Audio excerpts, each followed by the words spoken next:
তা শ্রীমদ ভাগবত গীতা সপ্তম অধ্যায় জ্ঞান বিজ্ঞান যোগ শ্রী ভগবান বাচম। শ্রী ভগবান বলিলেন, হে পার্থ, আমাতে আসক্ত চিত্ত হইয়া আমার আশ্রয় গ্রহণ করিয়া যোগাভ্যাস করিলে যেরূপ নৃশংস ভাবে আমাকে জানিতে পারিবে তাহা শ্রবণ করো।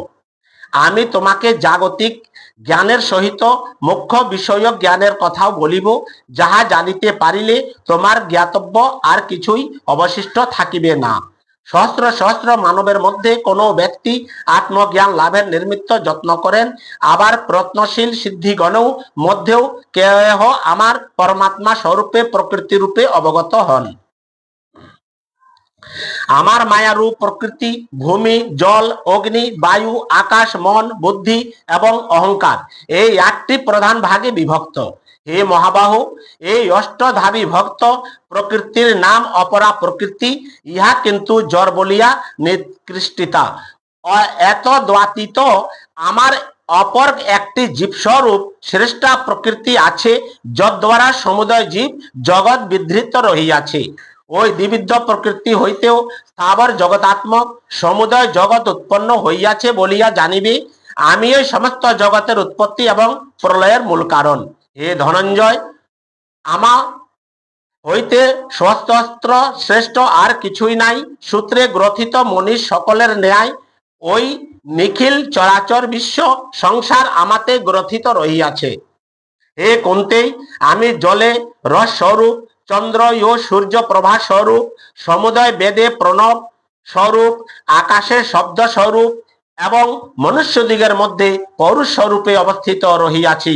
আমি পৃথিবীতে পবিত্র গন্ধরূপে, অগ্নিতে তেজ রূপে, সর্বভূতে জীবন রূপে এবং তপস্বীগণের তপস্যা রূপে অবস্থান করিতেছি। হে পার্থ, তুমি আমাকে সর্বভূতের বীজ এবং সনাতন নিত্য বলিয়া জানিও। আমি বুদ্ধিমান দিগের বুদ্ধি ও তেজস্বীগণের তেজ। হে ভরত কুল শ্রেষ্ঠ, আমি বলশালীগণের কাম রাগ বিবর্জিত এবং জীবগণের ধর্মের অলিক কামও আমি। প্রাণীগণের সাত্ত্বিক, রাজসিক এবং তামসিক যে যে ভাব রহিয়াছে, তৎসমুদয় আমা হইতেই উৎপন্ন জানিবে। কিন্তু আমি সেগুলিতে অবস্থিত নহি, কিন্তু সেগুলি আমাতে অবস্থিত রহিয়াছে। সমুদয় জগৎ ওই ত্রিগুণাময় ভাবে মোহিত হইয়া রহিয়াছে বলিয়া উহারা ওই সকলের অতীত এবং নির্বিকার আমাকে জানিতে পারে না। আমার এই অলৌকিকী গুণময়ী মায়া নিশ্চিতই দূরতিক্রমণীয়। যাহারাই আমাকে প্রাপ্ত হন, তাহারাই কেবল এই মায়া হইতে উত্তীর্ণ হন। পাপ পরায়ণ বিবেকহীন নরাধামগণ মায়া কর্তৃক অপহাত জ্ঞান হইয়া অসুর ভাব প্রাপ্ত হইয়া কদাচ আমাকে পায় না। হে ভরত সর্ব আর্য আত্মা জ্ঞানেচ্ছু, অর্থ লাভেচ্ছু এবং জ্ঞানী এই চারি প্রকার সুকতিশালী ব্যক্তি আমার ভজনা করেন। উক্ত চতুর্বিধ জনগণের মধ্যে আমাতে নিষ্ঠবান একমাত্র, আমাতেই ভক্তি সম্পন্ন জ্ঞানী ব্যক্তির এই শ্রেষ্ঠ। আমি জ্ঞানীগণের অতি প্রিয় এবং তিনিও আমার অতি প্রিয়। ইহারা সকলেই মহান, কিন্তু জ্ঞানী আমার এই আত্মস্বরূপ হইয়াও আমার অভিমত, কারণ তিনি সমাহিত চিত্তে আমাকে উত্তমা গতি বলিয়া আশ্রয় করিয়াছেন। বহু জন্মের পর জ্ঞানবান ব্যক্তি এই বিশ্ব ব্রহ্মাণ্ডে বাসুদেব এই রূপ বিবেচনা করিয়া আমাকে প্রাপ্ত হন। সুতরাং সেরূপ জ্ঞান সম্পন্ন মহাত্মা এই সংসারে সুদুর্লভ। সেই কামনা দ্বারা হত জ্ঞান ব্যক্তিগণ সেই দেবতা আরাধনে সেই নিয়ম স্বীকার করিয়া নিজ প্রকৃতি দ্বারা পরিচালিত হইয়া অন্য দেবতা সকল ভজনা করেন। যে ভক্ত শ্রদ্ধা সহকারী যে দেবতার রূপ মূর্তিকে অর্চনা করিতে অভিলাষিত করেন, আমি তাহাদিগকে সেই মূর্তি বিষয়ক সেই রূপ অচলা শ্রদ্ধা প্রদান করি।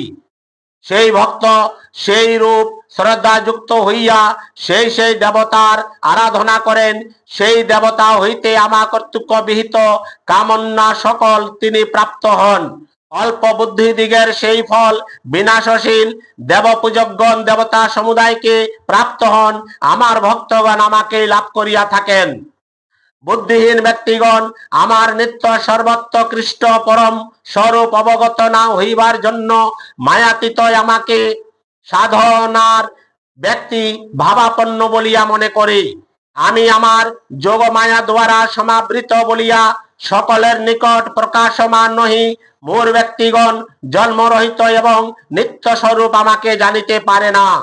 হে অর্জুন, অতীত বর্তমান ও ভবিষ্যৎ এই ত্রিলোকের ভূত সকলকে আমি জানি, আমাকে কেহ জানে না।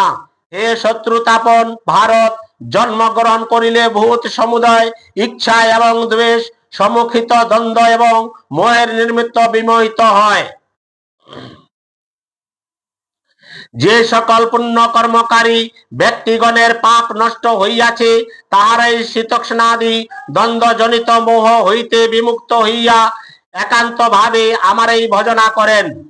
জরা এবং মরণ হইতে মুক্ত হইবার জন্য যাহারাই আমাকে আশ্রয় করিয়া যত্ন করেন, তাহারা সেই ব্রহ্মতত্ত্ব সমস্ত অধ্যাত্মতত্ত্ব এবং রহস্য সহ অখিল কর্মতত্ত্ব অবগত হন। যাহারা অধিভূত অধিদেব্য এবং অধিযজ্ঞের সহিত আমাকে জানেন, তাহারাই আমাতে আসক্ত চিত্ত হইবার জন্য মৃত্যুকালেও আমাকে জানিতে পারেন। ইতি জ্ঞান বিজ্ঞান যোগ নামক সপ্তম অধ্যায় সমাপ্ত। ওম নমো ভগবতে বাসুদেবায়। ওম নমো ভগবতে বাসুদেবায়। ওম নমো ভগবতে বাসুদেবায়।